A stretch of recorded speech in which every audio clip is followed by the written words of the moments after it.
खरगोन जिले के बेड़िया के समीप रावेरखेड़ी में बाजीराव पेशवा के समाधि स्थल पर पुण्यतिथि मनाई गई। इस दौरान कई समाज सेवी वहां पहुंचे और बाजीराव पेशवा को नमन किया। समाधि स्थल पर आयोजित कार्यक्रम में कृषि मंत्री कमल पटेल और बड़धा विधायक सचिन बिरला भी पहुंचे। प्रभारी मंत्री कमल पटेल ने कहा कि बाजीराव पेशवा भारत माता के सच्चे सपूत थे। हम उनको नमन करते हैं और बाजीराव पेशवा की समाधि स्थल के विकास और विस्तार हेतु प्रदेश सरकार हर संभव मदद प्रदान करेगी। सांसद गजेंद्र पटेल ने भी बाजीराव पेशवा के बलिदान को स्मरण किया। विधायक सचिन बिरला ने कहा कि बाजीराव पेशवा का समाधि स्थल हमारी पवित्र धरोहर है और यह स्थान भारत का गौरव स्थल बनेगा। हम बाजीराव पेशवा के महान कृतित्व से प्रेरणा लेकर राष्ट्र सेवा का संकल्प धारण करते हैं। वहीं प्रांत प्रचारक बलिराम पटेल ने कहा कि बाजीराव पेशवा अथक परिश्रम एवं पराक्रम की पराकाष्ठा के प्रतीक थे। ये दुख का विषय है कि बाजीराव पेशवा और शिवाजी जैसे महान वीरों को इतिहास में उचित स्थान नहीं दिया गया, किंतु हमें बाजीराव पेशवा और शिवाजी की वीरता और ऊंचे आदर्शों को जन जन तक पहुंचाना है। हृदय से अभिनंदन करता हूं, स्वागत करता हूं, ताली बजाकर एक बार महान योद्धा श्रीमंत बाजीराव पेशवा साहब को हम सब लोग यहाँ पर आज उनकी पुण्यतिथि के अवसर पर हम सब लोग याद करने के लिए आए हैं और उनकी यादें अनंत काल तक हमारी चिर स्मृति में हम सब लोगों के जीवन में उनके द्वारा इतने ज़्यादा युद्ध किए गए और किसी भी युद्ध में हारे नहीं, इस भाव को लेकर हम भी आज यहाँ से प्रण लेकर जाएंगे कि हम भी सब लोग देश की सेवा करें, राष्ट्र की सेवा में लगे रहें। इन्हीं मंगल भावनाओं के साथ समय कम है, आप सब मेरी वाणी को यही वरदान देता हूँ। और आप लेकिन उस सारे वस्तुओं में एक छोटी सी तलवार थी। वो तलवार देखने के बाद वो आनंद से कूदे, तलवार के पास गए, मैन से तलवार निकाली और उन्होंने कहा मेरे पसंद की अगर चीज है तो ये चीज है, बाकी सब चीजें बेकार है। तो 7 साल के भी उम्र में पराक्रम के संदर्भ में, रणांगण के संदर्भ में उनके मन में इस पद्धति की भावना थी। जब वो 11-12 साल के थे तब अपने पिताजी के साथ सातारा गए थे। सातारा उस समय छत्रपति की राजधानी थी, उस समय छत्रपति शाहू महाराज जी थे। तो अपने पिताजी माने बालाजी विश्वनाथ, उनके साथ उन्होंने उनको प्रणाम किया। अभी 11 साल का बालक आया गया है तो कुछ नमस्कार चमत्कार होने के बाद छत्रपति शाहू महाराज जी ने उनको पूछा कि बेटा मेरे गले में एक मोतियों की माला है, मैं तुझे देना चाहता हूं। तो उन्होंने कहा नहीं मुझे नहीं चाहिए। उनको लगा कदाचित संकोच के कारण ये ना कर रहा है। फिर उन्होंने कहा देखो वहां भी एक ऐसा एक रत्नों का हार है, वो मैं तुझे देना चाहता हूं। तो उन्होंने कहा मुझे वो नहीं चाहिए। तो उन्होंने बहुत आग्रह किया। पिताजी ने भी कहा अरे महाराज जी कुछ दे रहे तो उनको ना करना ठीक है नहीं। तो फिर शाहू महाराज जी ने कहा कि तुझे जो चाहिए वो कहो, मैं तुझे देने के लिए तैयार है। एक क्षण के लिए बाजीराव रुके और उन्होंने कहा कि मुझे एक घोड़ा चाहिए, घोड़ा दीजिए मुझे। तो शाहू महाराज जी को भी आश्चर्य लगा कि 11 साल का बालक घोड़ा मांग रहा है। तो उनका ठीक है, और वो अपने अश्वशाला में उसको लेकर गए। वो अश्वशाला का जो प्रमुख होता उसको उन्होंने कहा कि ये जो बालक है जो घोड़े का ये चयन करेगा वो घोड़ा उसको देना है। तो बाजीराव उस अश्वशाला में गए, वहां अनेक घोड़े खड़े थे, रखे थे। एक घोड़ा उन्होंने पसंद किया। वो पसंद करने के बाद वो अश्वशाला के प्रमुख ने कहा अरे बेटे ये जबरदस्त नटखट घोड़ा है, कोई सवार अगर इसके ऊपर सवारी करने के लिए बैठता है तो उसको उठाकर फेंक देता है, कुछ भी करते। तू तो छोटा है, नहीं मुझे यही पसंद है, देना है तो यही दे दो, नहीं तो मुझे नहीं चाहिए। ठीक है भाई। तो वो घोड़े पर वो बैठ गए और घोड़सवारी मैंने उनको रपेट करना शुरू कर दिया। सभी देख रहे थे कि क्या होगा, चिंता लग रही थी वो अश्वशाला के प्रमुख को कि कुछ न कुछ गड़बड़ होने वाली आज।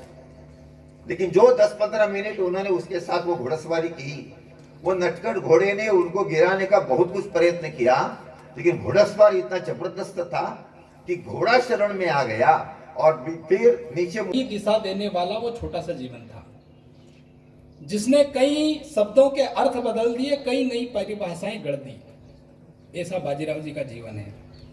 हमारे को बहुत ज्यादा जानकारी भले नहीं होगी, लेकिन द्वितीय विश्व युद्ध में जो ब्रिटिश आर्मी के सेनापति थे, कमांडर थे, उन्होंने एक पुस्तक लिखी। उन्होंने लिखी हिस्ट्री ऑफ द वारफेयर। उस पुस्तक में उन्होंने बाजीराव जी की युद्ध कला का वर्णन करते हुए लिखा है कि सबसे तेज गति से आक्रमण करने वाला ऐसा महान योद्धा था। और उनके जब युद्ध के वर्णनों को हम सुनते हैं तो ध्यान में भी आता है, क्योंकि उन्होंने अपने जीवन काल में 20 साल के जीवन काल में लगभग 5-6 ऐसे प्रमुख क्षेत्र थे जिन पर आक्रमण करके जो हिंदू पातशाही थी उसका प्रभाव फिर से स्थापित करने का काम किया था बाजीराव ने।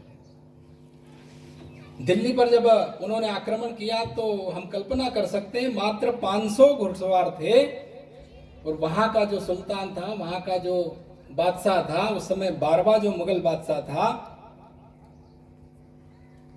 वो स्वयं उन 500 घुड़सवारों से डर गया था। कुल मिला के 3 दिन रहे, लेकिन 3 दिन में भी उनको बंधक बनाकर रखा, ऐसी स्थिति कर दी थी। 10-12 हजार की सेना को भी उन 500 घुड़सवारों ने परास्त कर दिया। और उस यात्रा के बारे में कहते हैं कि 10 दिन की जो यात्रा थी बाजीराव ने 2 दिन में पूरी की, 48 घंटे में पूरी की, 500 घुड़सवारों को लेकर। हम कई बार संगम में भी कार्यक्रम करते हैं, अनेक लोगों ने सुना होगा, एक भोजन हम करते हैं उसमें बाजीराव भोजन। बाजीराव भोजन क्या है? क्योंकि उनका वो 20 साल का जीवन युद्ध में ही बीता। भोजन कब करते थे, कहां करते थे, कैसा करते थे? आज भी हम बाजीराव भोजन करते तो हाथ में रोटी लेकर, जो भी मिलता है चटनी लेकर, बेसन लेकर उसको खाते हैं, करते हैं। वो वही है। हम कल्पना करें कि अगर कोई 10 दिन की यात्रा को 2 दिन में पूरा कर रहा होगा तो 2 दिन खाया होगा कैसे, पिया होगा कैसे? वही घोड़े पे रहकर सकते हैं। भारत माता के सच्चे सपूत और अजय योद्धा श्रीमंत बाजीराव पेशवे जी की आज 282 पुण्यतिथि पर उनके चरणों में श्रद्धासुमन। और इस स्थान पर जहाँ माँ नर्मदा का पावन तट है, रावेर खेड़ी, यहाँ उन्होंने अंतिम सांस ली। उनकी समाधि स्थल है। इस स्थान को सर्वांगीण विकास करना,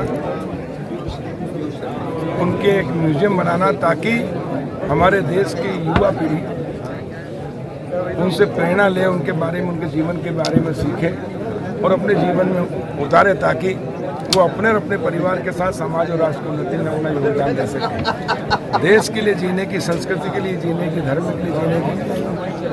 और भारत माता ही सब कुछ है हमारी। जननी जन्मभूमि स्वर्ग से महान है। ये प्रेरणा हमें बाजीराव जी से मिलती है।